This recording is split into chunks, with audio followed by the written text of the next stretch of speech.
Meus queridos amigos, na presença do Senhor, a passagem para a qual eu gostaria de chamar a sua atenção está na primeira carta de Pedro, no capítulo 5. Nós leremos os versículos 5 e 6. 1 Pedro, capítulo 5, versículo de número 5 a 6.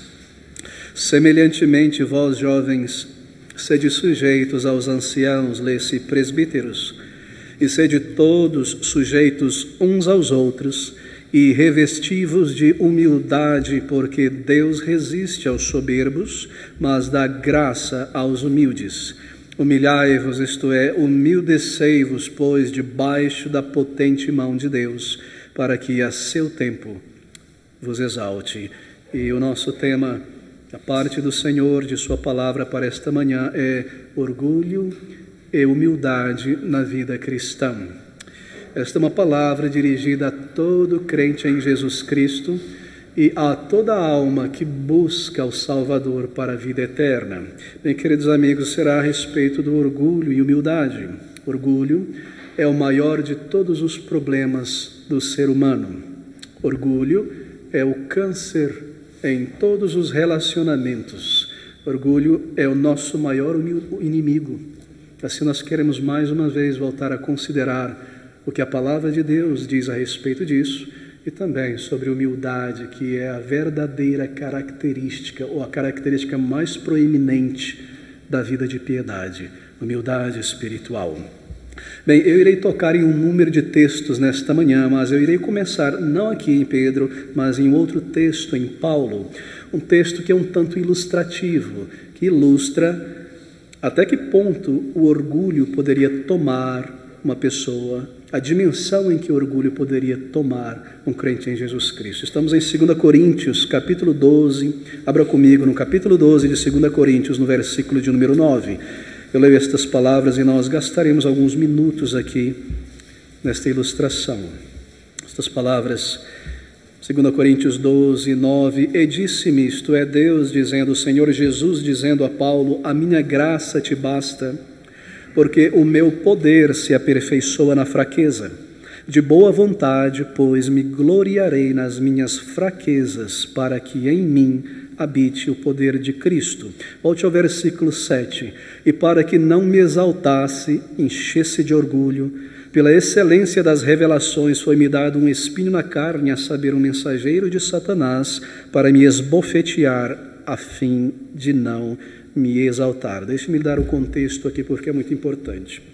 Paulo vem falando nos capítulos anteriores a respeito do seu trabalho e sofrimento no Senhor. Ele faz uma espécie de reclamação àquela igreja dos Coríntios. Então ele passa a falar como ele tem servido a Deus e como ele tem sido abatido no corpo e na mente por homens, por mulheres contradizentes à palavra de Deus. Ele fala sobre as glórias do seu ministério e ele fala então sobre os sinais que autenticam o seu apostolado. E na sequência então, ele começa a falar aqui no capítulo 2 sobre visões, revelações que ele recebeu pessoalmente do Senhor Jesus Cristo. Ele vem falando sobre isso e aqui neste versículo 7, ou melhor, capítulo 12, ele chega ao ápice, ao clímax da experiência que ele teve pessoalmente com o Senhor Jesus Cristo. Veja, o Senhor Jesus Cristo já havia aparecido a ele no caminho para Damasco, onde Cristo o derrubou do cavalo do seu orgulho no pó do arrependimento. Posteriormente, o Senhor se revelou, apareceu a Paulo outras vezes, trazendo o ensino que ele deveria trazer e informar as igrejas que seriam plantadas, e nós sempre ouvimos Paulo dizer isso, que eu recebi do Senhor, também vos entreguei, e ele recebeu isso por revelação, é claro. Mas aqui ele está falando sobre uma visão, uma revelação, uma experiência, se nós podemos colocar assim, que ele nunca tinha mencionado antes. O Senhor já havia aparecido para ele, mas aqui ele passa no versículo 1 a falar sobre uma experiência que ele não havia tocado antes. Em verdade que não convém gloriar-me, versículo 1, mas passarei às visões e revelações do Senhor. Você percebe o tom, o sentimento, ele parece estar um tanto relutante em falar sobre isso. Em verdade que não convém gloriar-me, mas passarei às visões e revelações do Senhor. E então ele fala na terceira pessoa, No versículo 2, conheço um homem em Cristo que há 14 anos, se no corpo não sei, se fora do corpo não sei, Deus o sabe, foi arrebatado ao terceiro céu. Você percebe? Ele fala como se estivesse falando de outra pessoa, ele está muito relutante para falar sobre esta experiência. Mas nós sabemos que ele está falando sobre si mesmo, versículo 7 deixa claro, e para que não me exaltasse pela excelência das revelações. Ele está falando sobre si. Algo que aconteceu 14 anos antes desta carta, ele teve uma visão, uma experiência no Senhor, mas ele guarda isso para si. Ele não comunica a ninguém, ele não traz esta mensagem às igrejas locais, foi algo particular, algo para ele próprio. Bem, quando exatamente esta visão acontece? Ele nos diz, conheço um homem em Cristo que há 14 anos foi arrebatado ao terceiro céu.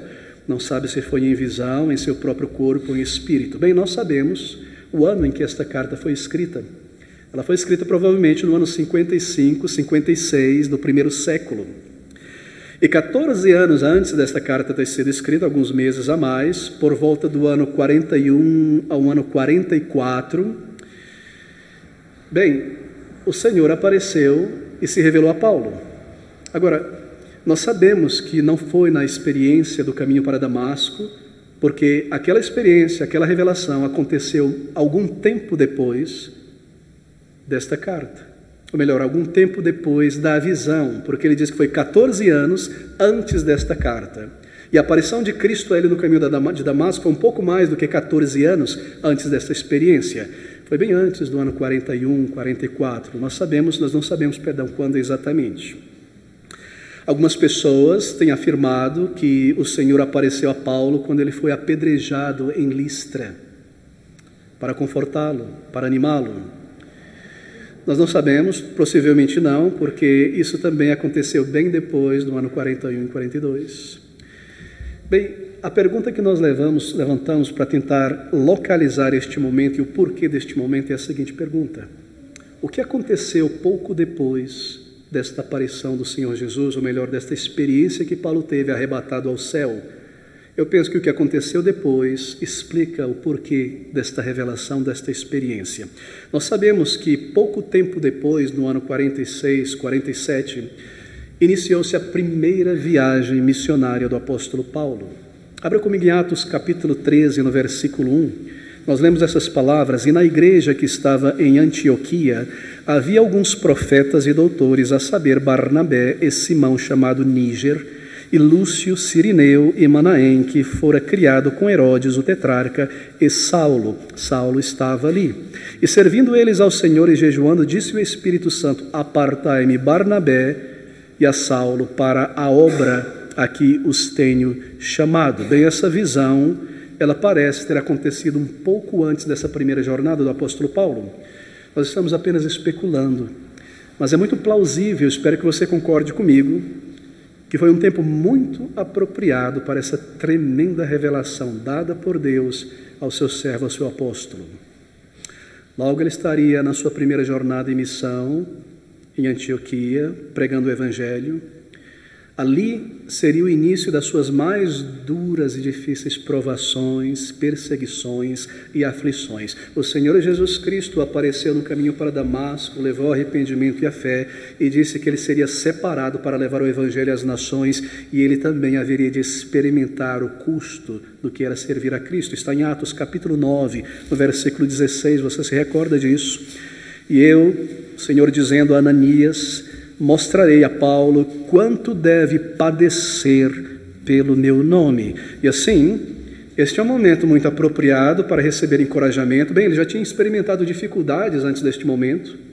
Ele já tinha experimentado provações e perseguições pouco tempo depois da sua conversão.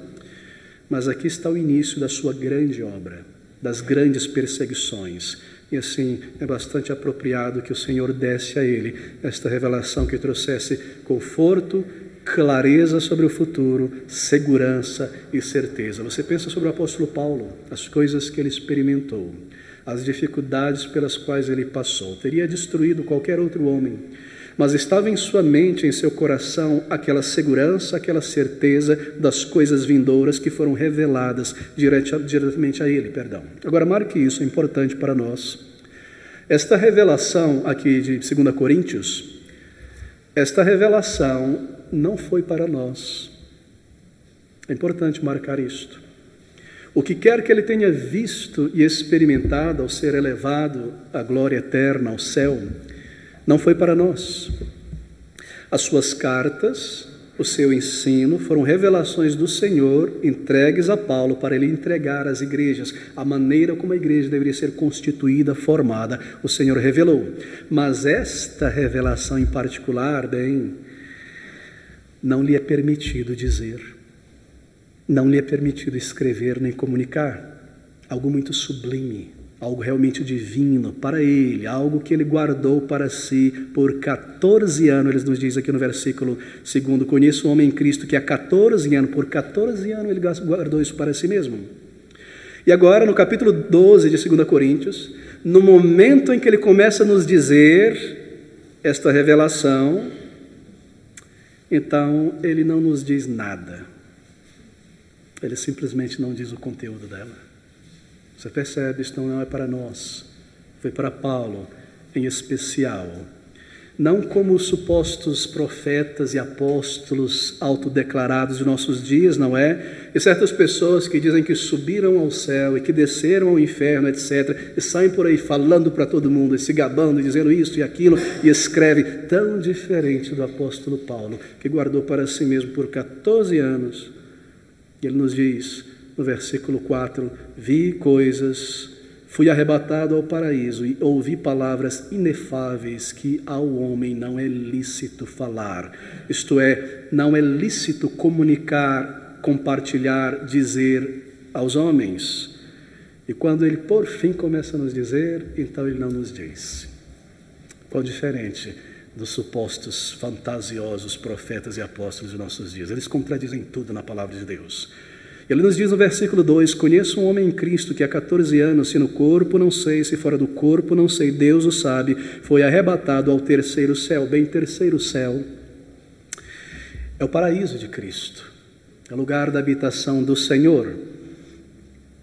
Quero crer que ele entende o primeiro céu e o segundo céu como a nossa atmosfera. Este é o primeiro céu, onde estão as nuvens, o ar, os pássaros voam. O segundo céu, as galáxias e as estrelas. E o terceiro céu, não um lugar físico, mas a glória de Deus, os paraísos celestes. E para por aí, não há um quarto, um quinto, um sexto céu, como alguns querem dizer. Ele está falando do paraíso. Veja o versículo de número 4. Foi arrebatado ao paraíso, terceiro céu. E o que ele ouviu, o que ele viu, lhe foi revelado pelo Senhor para ele apenas. E o que ele recebeu o fortaleceu grandemente, de tal maneira que isso o levou através daqueles anos exaustivos, difíceis, doloridos de serviço. Você olha para o apóstolo Paulo, ele diz neste versículo logo na frente, olhe para mim, Paulo, um homem de baixa estatura, talvez corpulento, mas um pouco magro.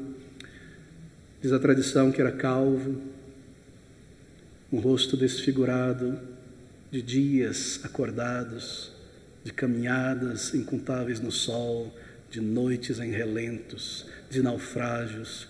Foi apedrejado e levado como morto, em suas costas surrado. Pense sobre aquelas marcas que nós vemos de fotos de escravos no período da escravidão, com suas costas cortadas. Paulo recebeu 3 vezes de vara, costas dilaceradas, pés abatidos, mãos doloridas, uma enfermidade. Ali está o apóstolo Paulo.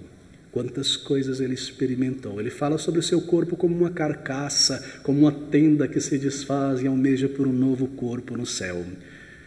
E aqui o Senhor o dá antes de tudo isso, uma revelação que irá trazer grande encorajamento. E ele não nos diz nada a respeito disso, mas nós sabemos e percebemos como aquela revelação o fortaleceu, o encorajou, trouxe segurança, porque isso transparece em muitas passagens da palavra de Deus, nas cartas de Paulo. Deixe-me levar algumas delas a você. 2 Coríntios, capítulo 4, versículo 17 a 18.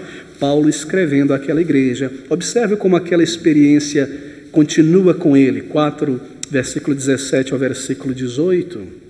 porque a nossa leve e momentânea tribulação produz para nós um peso eterno de glória muito excelente, não atentando nós nas coisas que se veem, mas nas que não se veem, porque as que se veem são temporais, e as que se não veem são eternas. Como ele sabe disso? Ele foi revelado, ele foi mostrado, ele está pensando sobre a glória eterna que ele viu de alguma maneira.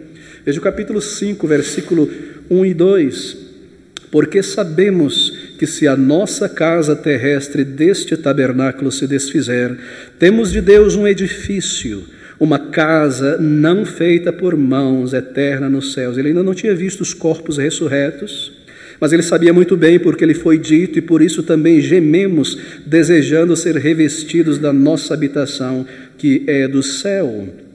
Veja, Romanos capítulo 8 está transparecendo nas cartas do apóstolo Paulo em suas exortações, versículo 38 ao versículo 39, Romanos 8, 38 a 39.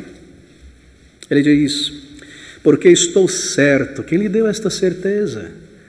Porque estou certo de que nem a morte, nem a vida, nem os anjos, nem os principados, nem as potestades, nem o presente, nem o porvir, nem a altura, nem a profundidade, nem alguma outra criatura nos poderá separar do amor de Deus que está em Cristo Jesus, nosso Senhor. Que segurança, que certeza. Ele viu o final e agora ele volta e segue sua peregrinação. Ele está assegurado por Deus, abatido, cansado, moído, assim por dizer, de tantos trabalhos, mas firme em sua devoção, firme em sua alegria, certo, seguro. Deixa-me dar mais um último versículo. 1 Coríntios 15, 50. Observe como aquela revelação, aquela visão no céu afetou toda a sua vida. 1 Coríntios 15, 50 a 55. E agora digo isto, irmãos, que a carne e o sangue não podem herdar o reino de Deus, nem a corrupção herdar a incorrupção. Eis aqui vos digo um mistério, aquilo que está oculto a vocês, mas foi revelado a ele. Na verdade, nem todos dormiremos, nem todos morreremos, mas todos seremos transformados no momento, no abrir e fechar de olhos, ante a última trombeta, porque a trombeta soará e os mortos ressuscitarão incorruptíveis e nós seremos transformados, porque convém que isto que é corruptível, este corpo, se revista da incorruptibilidade, isto que é mortal se revista da imortalidade. Quando isto que é corruptível se revestir da incorruptibilidade, e isto que é mortal se revestir da imortalidade, então cumprir-se-á a palavra que está escrita: tragada foi a morte na vitória. Onde está, ó morte, o teu aguilhão? Onde está, ó inferno, a tua vitória? Você percebe?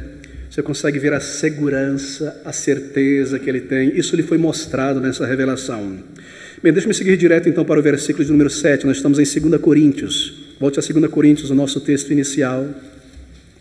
Capítulo de número 12, deixa-me seguir para o versículo 7. E para que não me exaltasse pela excelência das revelações, foi-me dado um espinho na carne, a saber, um mensageiro de Satanás, para me esbofetear, a fim de não me exaltar. Eu não irei tocar nesta questão do espinho na carne, há muitas especulações, não é o nosso tema, mas o nosso tema é outro. Veja o início do versículo.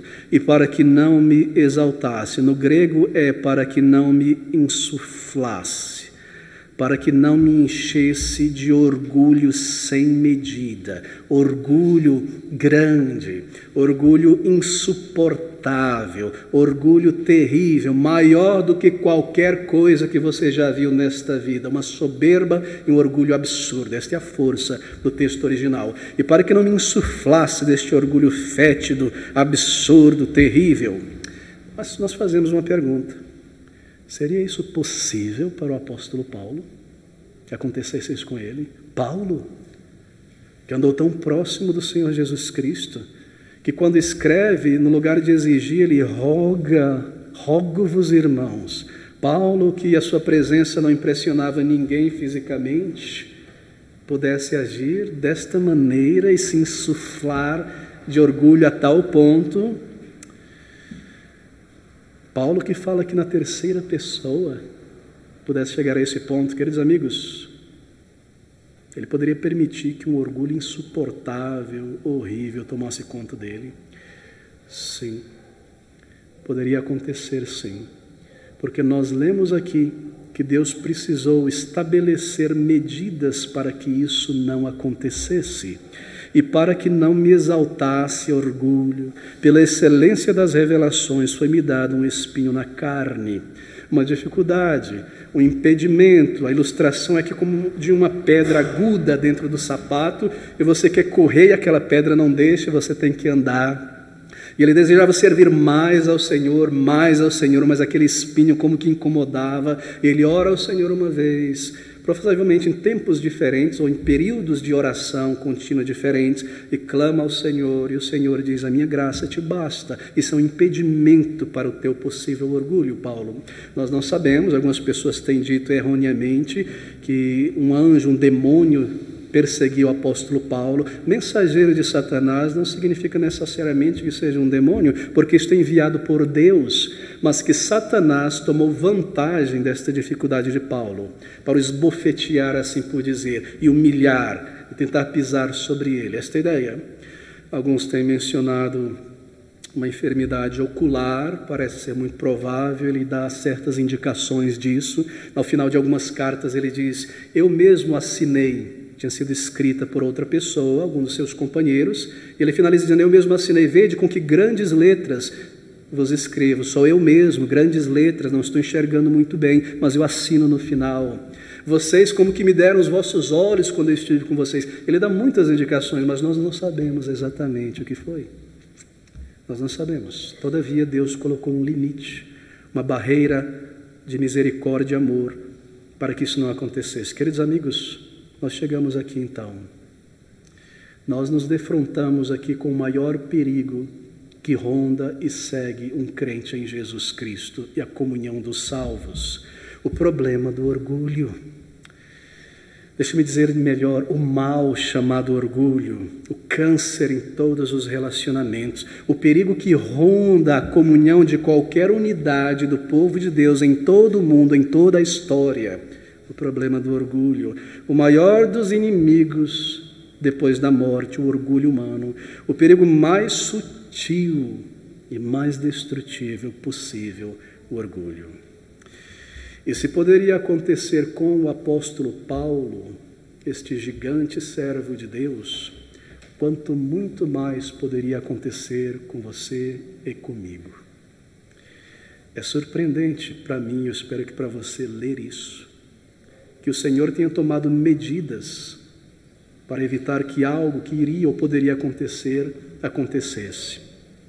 Essa é uma advertência, creio eu, para nós, e uma advertência solene, um aviso solene.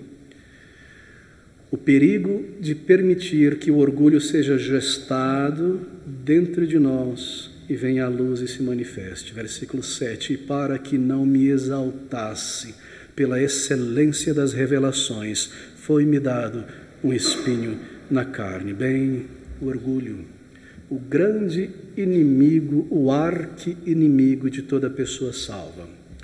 E o orgulho, em linhas gerais, ele se manifesta, se revela de duas maneiras. Se manifesta na pessoa que, por causa do orgulho, ela precisa ser louvada, ela precisa ser lisonjeada, ela precisa receber os seus elogios, o seu orgulho necessita, precisa disso. E a pessoa que por orgulho precisa ser bem falada, elogiada, a pessoa precisa sentir, de alguma maneira, em alguma coisa que tenha o que é, que as pessoas têm alguma admiração especial por ela, por ele. O orgulho se manifesta desta maneira. E o orgulho se manifesta também de uma outra maneira, uma maneira mais sutil, uma maneira interna. Esse outro tipo de pessoa, ele não se gaba, ela não se gaba, ela não precisa, ele não precisa, nem se importa com lisonjas. Essa pessoa não está buscando gratidões, elogios, admiração, não está por aí contando ou mostrando suas vantagens espirituais, mas esta pessoa, ela não entra debaixo do holofote, não chama atenção para si, mas esta pessoa simplesmente sente dentro de si que é superior. Ela não irá mostrar, ela não estará debaixo do foco, não se alimentará dos abrigados e dos elogios, mas ela simplesmente sente e sabe ser de uma estirpe superior. O orgulho se manifesta desta maneira. Que tipo de forma o orgulho mais se revela em nós? Deve ser a pergunta lógica. Ele é tão sutil, queridos amigos.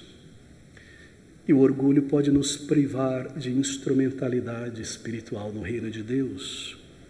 E o orgulho irá tomar de nós qualquer instrumentalidade no serviço do Senhor. Por quê? Porque no final das contas, orgulho, nós estamos roubando a Deus. Nós estamos roubando a glória dele e se apropriando dela. Deixa-me voltar à nossa passagem inicial agora. 1 Pedro capítulo 5, do versículo 5 ao versículo 6, porque aqui há detalhes mais específicos sobre este tema. 1 Pedro capítulo 5, versículo 5, eu inicio aqui. Semelhantemente, vós jovens, sede sujeitos aos presbíteros, que observe agora, e sede todos na igreja sujeitos uns aos outros e revestivos de humildade, porque Deus resiste aos soberbos, mas dá graça aos humildes. Eu começo aqui, e sede todos sujeitos uns aos outros, sujeitos, não independente uns dos outros, não uma pessoa de espírito independente, que entre o povo de Deus é tão independente que só faz suas coisas da sua maneira, o seu próprio ministério pessoal, e não se une com o povo de Deus em um exército. Não resistente em receber admoestação, sujeitai-vos uns aos outros, sede todos sujeitos uns aos outros. É você uma pessoa admoestável? É você uma pessoa que está pronta a ser um servo? É você uma pessoa admoestável que recebe a admoestação sem imediatamente retrucar? Você está pronta a servir na igreja qualquer pessoa, em qualquer obra, e fazer coisas por ela e pelo reino de Deus? O orgulho não permite isso. Esse é o significado destas palavras, sede todos sujeitos uns aos outros. Humildade é o oposto do orgulho. Humildade é o contrário, exatamente o contrário do orgulho. Humildade é algo que envolve algum esforço vigoroso por parte do crente. Tratar as pessoas com respeito, todo o tempo, na atitude, na resposta, no tom da voz, na cortesia. Isso está contido aqui nessas palavras, sede todos sujeitos uns aos outros. E humildade envolve o esforço de cada um de nós aqui. Seja, faça algo. E ele diz então, revestivos de humildade. Bem, as implicações por trás dessa atitude são muitas. Revestir-se de humildade. É como você vestir uma roupa completa. Antigamente haviam aqueles frentistas posto de gasolina que imitavam corredores de Fórmula 1 e eles estavam vestidos com um macacão inteiro, não é? Isso você não vê mais. É mais ou menos esta ideia, revestir-se por inteiro. Revestir-se de humildade, porque sem ela nós estamos desprotegidos para servir a Deus, para irmos a um lugar onde está o povo de Deus. E você precisa se proteger por inteiro contra o orgulho, assim, revestivos de humildade. No serviço do Senhor, nós precisamos, para servir a Deus, nos proteger de todo tipo de coisa, querido amigo. Nós precisamos nos proteger do orgulho espiritual, nos acharmos mais especiais entre o povo de Deus. do orgulho intelectual, porque temos lido e conhecido e temos respostas e estamos lançando aquelas frases de efeito o tempo todo, nos proteger disso, do orgulho em nossa maneira de qualificar as coisas e julgá-las, apreciá-las. Nós devemos nos revestir de humildade para fazer isso, e do orgulho do serviço que nós fazemos para o Senhor. É tão terrível, queridos amigos. E como nós fazemos esse serviço? Orgulho é muito sutil, muito sutil. E conforme você serve ao Senhor, testemunha de Cristo, o orgulho está sempre ali na porta tentando entrar. Porque o orgulho te faz se orgulhar de si mesmo e das coisas que você faz. Oh, eu estou fazendo tudo muito bem, e é assim que todo mundo deveria fazer. E eu me orgulho de ter essa oportunidade no reino de Deus, de ter me dado esta oportunidade, esta função, porque agora eu posso ser notado e visto pelas pessoas. O orgulho, ele interfere em nosso serviço a Cristo. O orgulho está na raiz de todo tipo de contenda. Abra comigo em Provérbios 28, 25. Estas palavras: o orgulhoso de coração levanta contendas, mas o que confia no Senhor prosperará. Levantar contenda, quando você pisoteia o chão de terra e a poeira sobe. O orgulho de coração, orgulhoso de coração, levanta contendas. O orgulho está na raiz das contendas entre irmãos em Cristo. Das respostas rápidas e grosseiras, é o orgulho que está ali. Às vezes, contendas surgem dentro de uma igreja local, e certas coisas foram feitas ou não foram feitas, e há faíscas, e alguém disse isso, e alguém não deveria ter dito isso.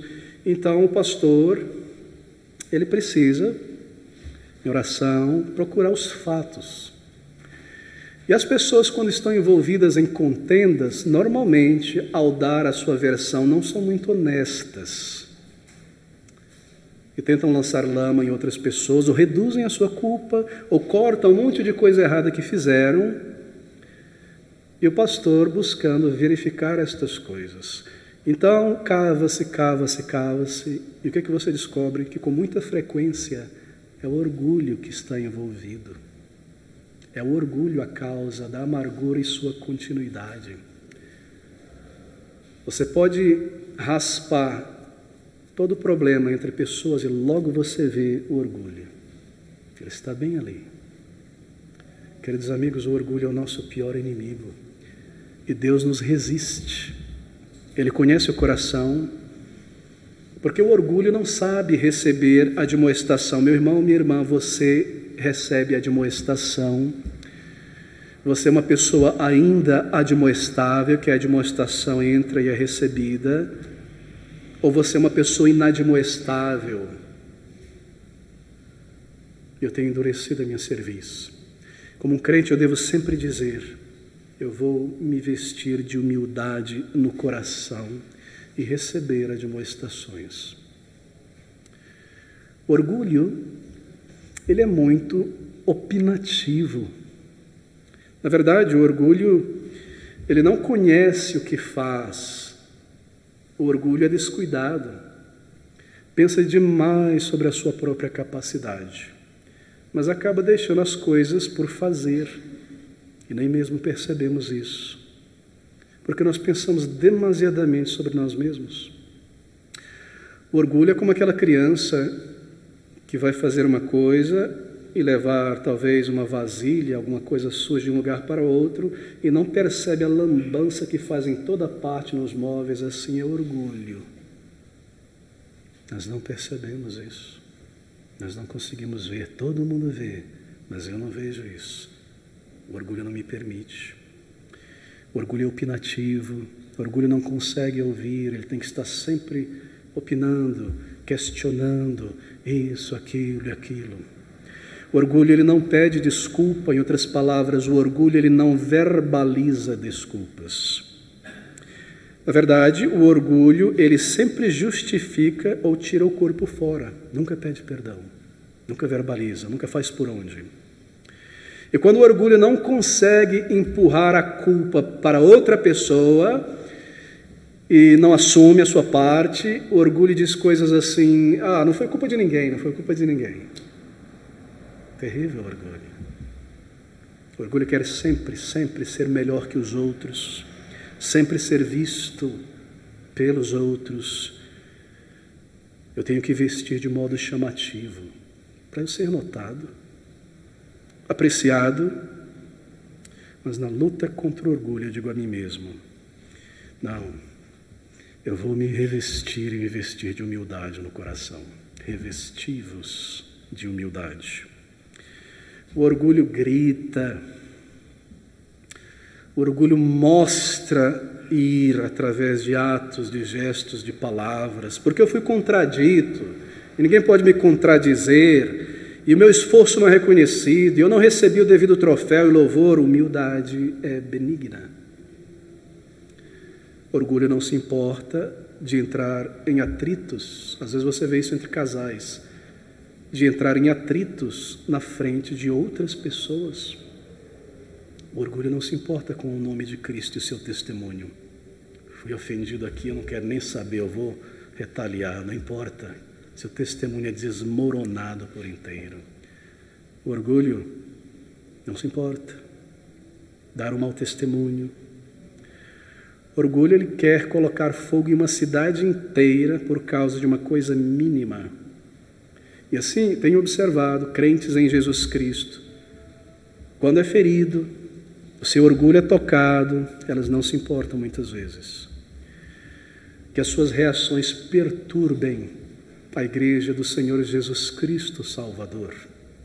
Elas não se importam, contanto que meu orgulho seja justificado, eu não me importo. Elas não se importam o mal-estar que entra na casa de Deus, entre o povo de Deus. Ela implode, o orgulho, a pessoa implode a paz. Conquanto que meu orgulho seja vindicado, que o mundo pegue fogo. Por isso Deus preparou o fogo do inferno para o orgulhoso. Deus resiste ao orgulhoso. O orgulho, ele busca seu próprio interesse. Ele é cego para as necessidades dos outros, não se importa se a sua decisão é errada, irá afetar o marido, a esposa, o filho. E eu bato o pé no chão, eu mantenho o meu orgulho, eu sapateio, e é isso que eu quero, porque irá alimentar o meu orgulho. O orgulho não percebe o mal que causa. Queridos amados irmãos, o orgulho não volta atrás em seus erros. Oh, meus queridos irmãos, voltar atrás, embora eu perceba o meu erro em minha atitude, se eu voltar atrás, isso mostrará que eu estava errado. Mas o meu orgulho não pode baixar a crista. Eu prefiro ficar onde eu estou. Embora outras pessoas sejam prejudicadas, ou a igreja, ou a obra do Senhor, ou a minha família, e eu perca bênçãos espirituais, o orgulho não volta atrás. É o pior inimigo que nós temos.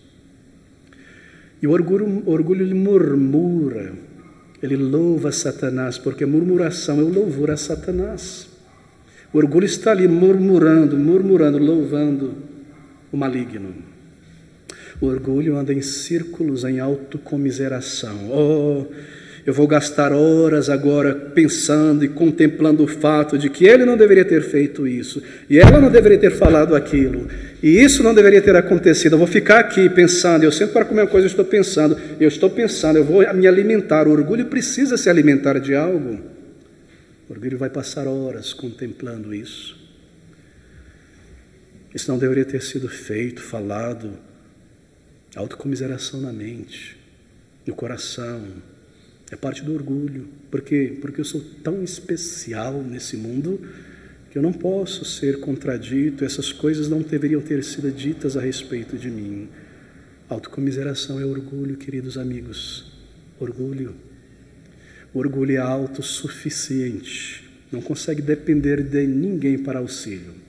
Eu faço do meu jeito, eu vivo do meu jeito, eu sirvo ao Senhor do meu jeito.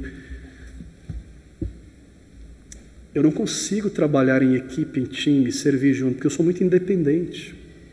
O orgulho é assim, ele traz dificuldades à obra do Senhor.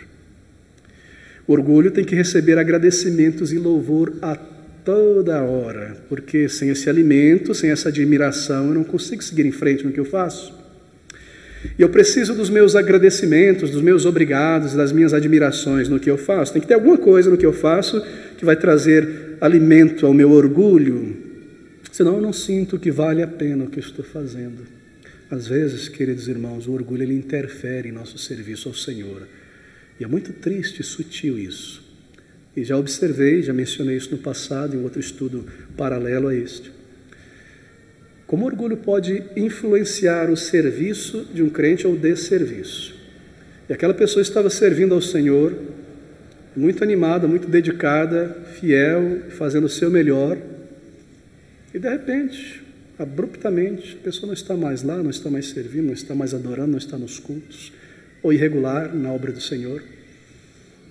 Mas o que aconteceu? Nada mudou. O reino de Deus não mudou, a obra de Cristo, a necessidade de pessoas de conhecerem o favor de... O que mudou? Nada mudou. O que mudou foi a pessoa. Ela não recebeu os seus obrigados. Ela não recebeu os seus louvores. Então o orgulho pode motivar ou desmotivar uma pessoa no serviço do Senhor. É tão terrível o orgulho. Oh, amigos, o orgulho é como uma espécie de vírus, como uma espécie de bactéria resistente contra antibióticos. Esse vírus está em você, você não sente nada, você não percebe nada físico, nenhuma mudança, ele está dentro de você, não te causa nenhuma doença específica. O que ele faz, este vírus, é atacar e enfraquecer o teu sistema imunológico. Te torna mais fraco imunologicamente. Assim, qualquer ventinho frio, qualquer gripe, você está ali mal. O orgulho é assim. Você dá lugar a ele em teu coração, e no lugar de matá-lo logo no início, abortá-lo logo no início, e humilhar-se debaixo da mão poderosa do Senhor, e pegar pelo pescoço esse monstro e lançar fora, e se humilhar diante de Deus, jogar: Senhor, me livra disso, eu estou na beira de um abismo. E Deus dá graça e você vence. No lugar de fazer isso, não. Você faz outra coisa. Você se torna fraco. Você permite, como aquele vírus. E assim, qualquer irritaçãozinha, você perde o controle, porque os teus músculos emocionais estão fraquinhos por causa do orgulho. E qualquer contradição é grito. Não é um problema, é isso, porque eu estou fraco emocionalmente, meus músculos emocionais. O orgulho, ele deteriora as nossas forças. Ele tira as rédeas do controle de nossa mão. O orgulho é tão destrutivo, queridos amigos. Eu viro as costas, eu desapareço, ou explodo, ou me entrego à autocomiseração, eu começo a boicotar o Senhor Jesus Cristo, seu povo, seu serviço, a sua obra. O orgulho nos torna soldados do maligno, embora salvos. O orgulho é assim. E o orgulho é perigoso. Ninguém está isento. Ninguém está livre. O orgulho deve ser monitorado de perto, continuamente. Cada um de nós aqui, queridos irmãos, estamos sujeitos a esta praga. Mas por causa da excelência da revelação, para que não me ensoberbecesse, me foi dado um espinho na carne. Cada um de nós, todos nós aqui, ninguém está isento. Abra comigo em 2 Coríntios 12, 7. Ouça essas palavras. E para que não me exaltasse pela excelência das revelações, foi-me dado um espinho na carne, a saber, um mensageiro de Satanás para me esbofetear, a fim de não me exaltar. Muitas vezes uma pessoa ferida, isso é muito sutil, observe isso. Muitas vezes uma pessoa ferida, a pessoa foi ferida, mas ela não percebe em grande parte que esta amargura foi o orgulho que foi ferido. É ferida de orgulho e não uma ferida que foi causada pelo problema real que me afetou de uma maneira real. Por exemplo, o problema, o atrito, o desapontamento, a perda, o que quer que tenha acontecido, já ficou para trás. Já ficou para trás. Porém, algo é levado para o presente. A ferida do orgulho continua. O problema já ficou para trás, talvez já foi lidado. O problema real que me afetou, que me lesou, não é de alguma maneira real, ficou para trás, já foi resolvido, mas eu não consigo diferenciar, desassociar entre a parte em que eu fui realmente lesado, verdadeira, e a parte em mim, a maior, que é meu orgulho ferido. Eu não consigo ver qual é qual. Eu estou amargurado porque, por esta razão, fui lesado, isso aconteceu, é um fato real. Ou não, eu não consigo ver que na verdade foi o meu orgulho que foi ferido. Porque o meu orgulho foi tão ferido que eu não consigo desassociar uma coisa com outra. E aquele problema que poderia ser relevado, ou deixado para trás, e ficou, talvez, eu trago como se fosse o problema, mas é o meu orgulho. Sabe o que acontece na mente do orgulhoso, querido irmão? Eu falo isso por experiência própria. Você começa a olhar o problema e começa a dar cores horríveis para ele. E foi uma coisinha pequena. E eu começo a presumir isso e aquilo. Outro dia, uma certa menina que eu conheço estava na escola e chegou em casa com sua mochila rasgada ali do lado. E o que aconteceu com essa mochila? Perguntou o pai.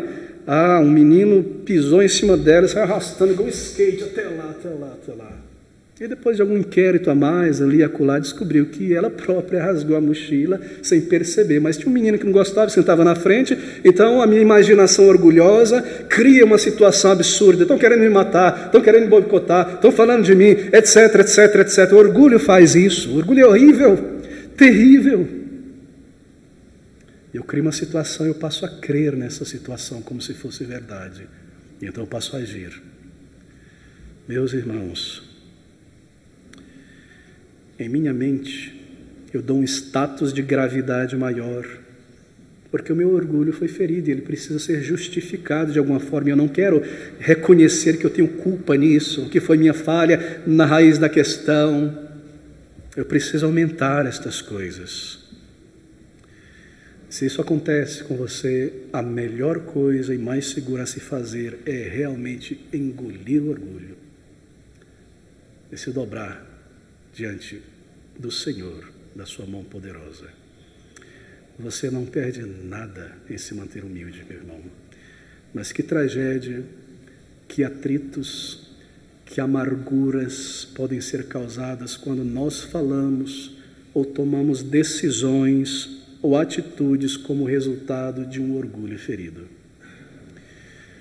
Meu querido irmão, tome muito cuidado para não falar, não agir, não responder, não tomar uma decisão quando o orgulho foi tocado e ainda está quente.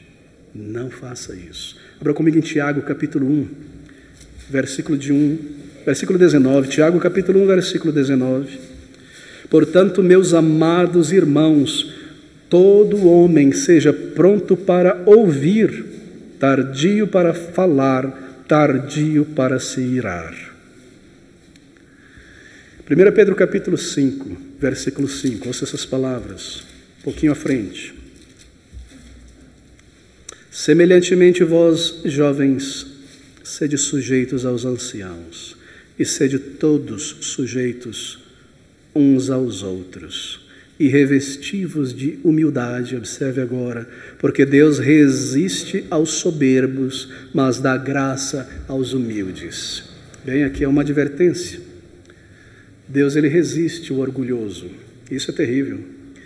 Ele resiste não somente o orgulhoso não convertido, mas o crente orgulhoso.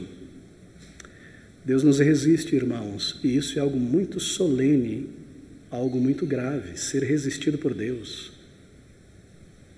É como um exército que resiste o ataque de outro exército, e aquele general bem treinado, aquele exército bem treinado, consegue resistir e impedir o avanço daquele exército, com estratégias, com poder. É mais ou menos esta ideia. É um termo militar, resistir aqui. E Deus faz isso de uma maneira vigorosa, inteligente, né? Este general. Em outras palavras, eu quero seguir em frente, Deus começa a construir barricadas na minha frente. E você tenta escapar por um lado, por uma brecha, e o Senhor te resiste.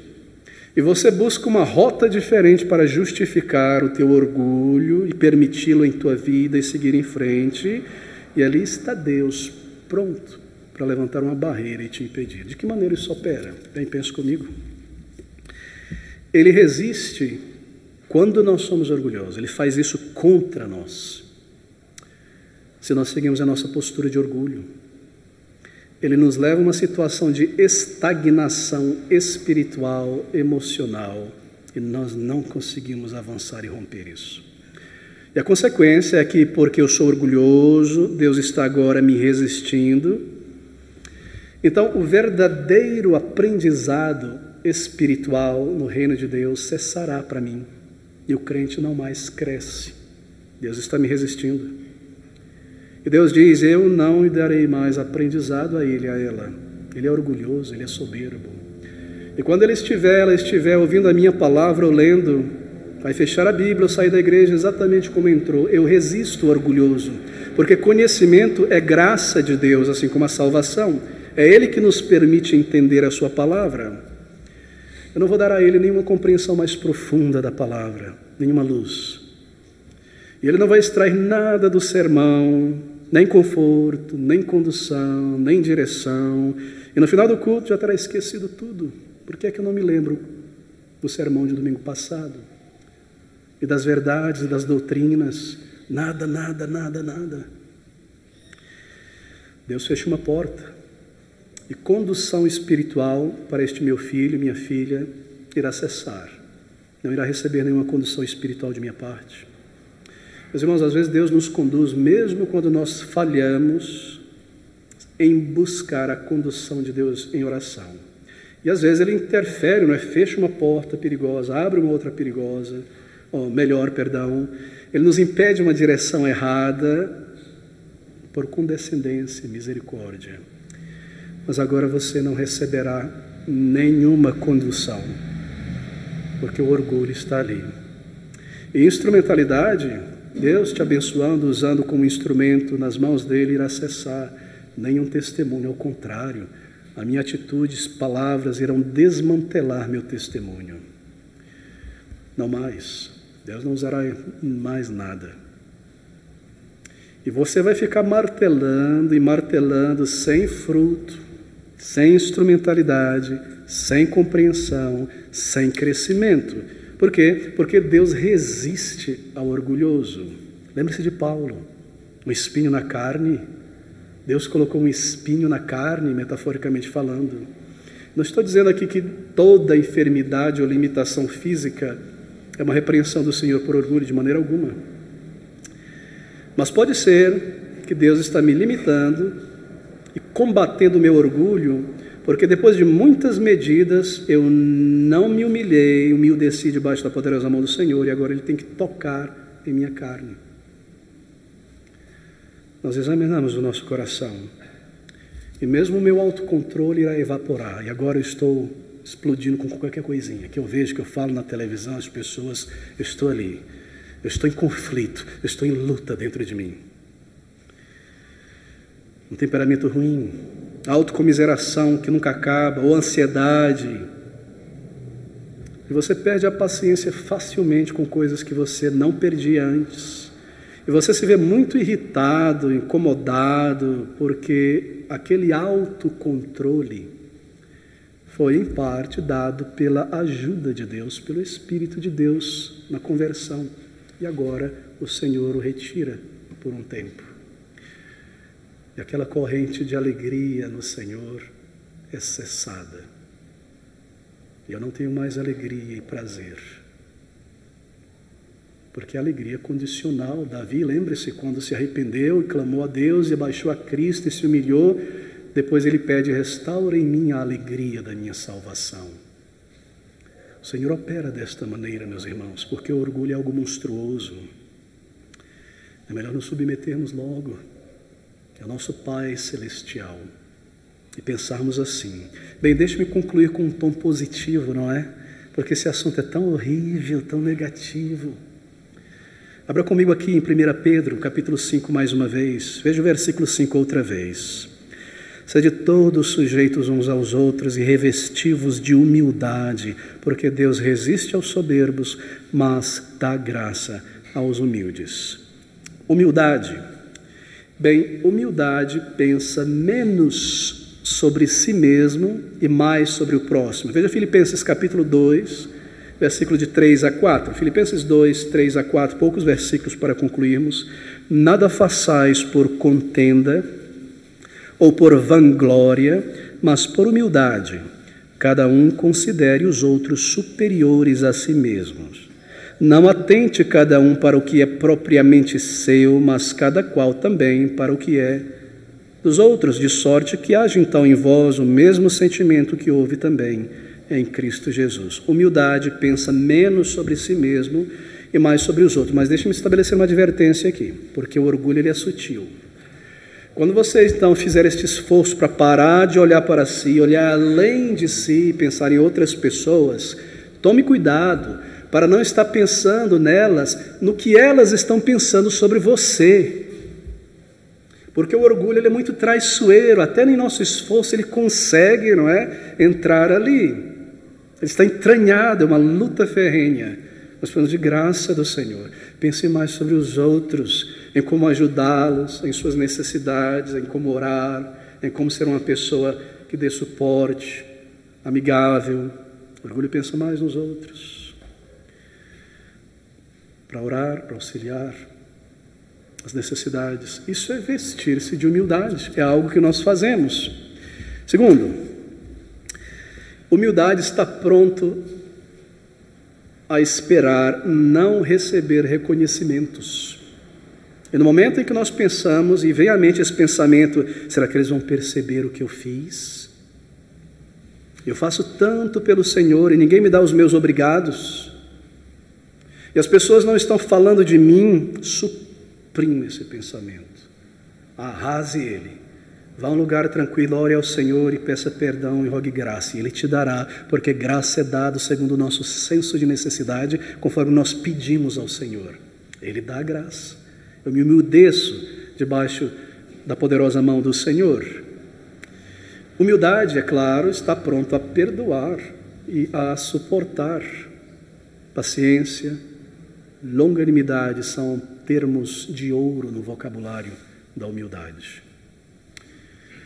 E para revestir-se ou vestir-se de humildade, bem, então comece por aqui. Comece direcionando algum ódio, algum mau temperamento contra o orgulho. Comece a odiar o orgulho. Comece a vê-lo como algo horrível, como algo maligno, como uma pessoa mentirosa que está ao meu lado tentando me enganar. Como Satanás, como a serpente no paraíso. Pense sobre o resultado daquela atitude, toda a destruição que veio depois. O orgulho está querendo me enganar. Odeio o orgulho em si mesmo. Odeio o orgulho em si mesmo. Aqui está o início. Nós movimentamos nossos sentimentos contra isso e a nossa vontade irá agir.